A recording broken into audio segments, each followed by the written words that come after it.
بسم اللہ الرحمن الرحیم۔ یہ ہیں جناب مرزا علی انجینئر صاحب، ان کی کون کون سی علمی خیانتوں کا بیان کیا جائے۔ کل میں نے ان کے ویڈیو کے حوالے سے بتایا تھا کہ یہ کہتے ہیں کہ اگر کوئی اس طرح دعا مانگے کہ اے اللہ نبی صلی اللہ علیہ وآلہ وسلم کے وسیلے سے، تو یہ شرک نہیں ہے، یہی ڈاکٹر اسرار صاحب کہتے ہیں۔ تو یہ شرک کو اور توحید کو انہوں نے آپس میں مکس کر دیا ہے۔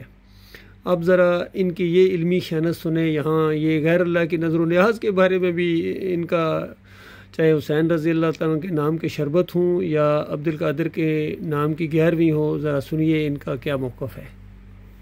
11ویں کی نیاز ہو یا اہل تشیع کی محرم کی نیاز ہو، ان سب کے بارے میں ہمارا ایک ہی موقف ہے کہ جو نیاز لے کے آئے اس سے پوچھیں کس کے نام کی ہے۔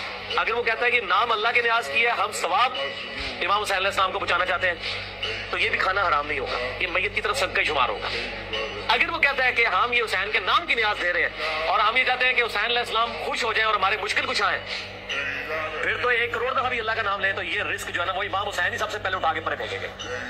اس طرح کا رسک کا دیکھیے، یہ جتنے عبد القادر جیلانی کے نام کی 11ویں پکاتے ہیں یا حسین رضی اللہ عنہ کے نام کا شربت بانٹتے ہیں، 10 محرم کو سبیلیں لگتی ہیں، یا 12 ربیع الاول کو یہ کیک کاٹتے ہیں، تو ان کے عقیدے کے اندر خرابی ہے۔ پہلی بات تو یہ کام کرتے ہی کیوں ہیں؟ کیونکہ ان کے عقیدے کے اندر شرک ہے، اس وجہ سے یہ کرتے ہیں۔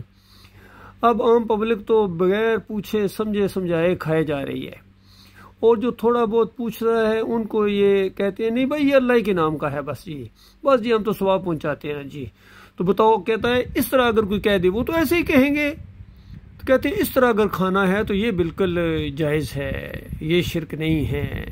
تو اللہ کے بندو، جب یہ شرک نہیں ہے تو پھر زمین پر کیا شرک ہے؟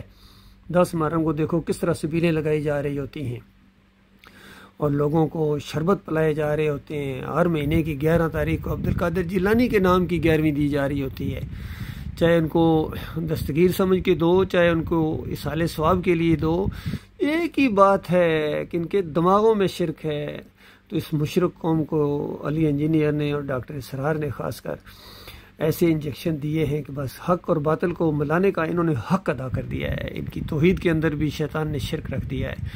باقی اب دوسروں کو کیا رونا رویا جائے، طاہر القادری کا یا طارق جمیل کا یا فضل الرحمان کا یا خلیل الرحمان کا، کیا جب یہ سمجھ والے آدمی اس طرح شرک کو ساتھ لے کے چلنا چاہتے ہیں اور اسی قبر کی طرف اشارہ کرتے ہیں کہ یہاں اسی قبر کے اندر سب کچھ ہوتا ہے، روح لوٹتی ہے اور کنیکشن ہو جاتا ہے اندر، یہ تمہارا شرک کے ساتھ کنیکشن ہے، یہ روح کا قبر کے ساتھ نہیں۔ وہ تو اللہ کی کتاب نے کہہ دیا کوئی کنیکشن نہیں ہے، اب تم نے کنیکشن جوڑے اپنی طرف سے، اصل میں تمہارا کنیکشن ہے شرک کے ساتھ۔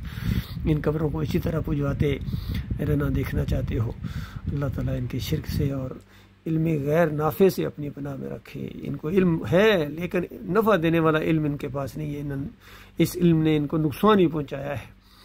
اللہ تعالیٰ اس کفر و شرک کے ماحول کے اندر سچا علم عطا فرمائے، توحید کا علم، ایمان خالص کا علم۔